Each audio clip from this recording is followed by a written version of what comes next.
Hi, dong Steven. Dong Steven. Ingnalan niya ako wala na kay budget, ha? Ingnalan niya ako dong. Kay muhatag jud ko nimo dong Steven ay. Basta mga lalaki kay ang ganahan ako, muhatag ko oy. Dili man ko magdinaw oy, labi nag fall in love kay ko muhatag ko anang mga lalaki nga dili na ko igunsa, mo gasto manggani ko. Pero yung unahan na jud may mga bakla. Di jud mo angay mahibulong ka namong mga bakla kamong mga lalaki ay jud mo kibulong. Kay kami mga bakla, mo gasto jud mi oy. Ha? Samot na kung naadha mong first love. Labi na ikaw dong Steven. Kung unsay imong pangayoon dong ingnalan ko dong. 100% na ada yun. Dong Steven.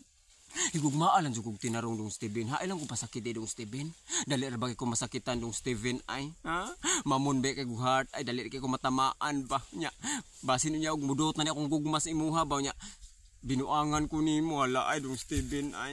Di jud na ako madawat dong Steven ay. Daghan jud luha ang moaga sa akong mga mata anak kong mahitabo na kay love kay dong Steven oy. Di ko gusto nga magkabuwag ta dong Steven. I love you dong Steven. Salamat sa gugma day dong Steven ha. Love to si kay ka dong Steven. I love you so much Steven.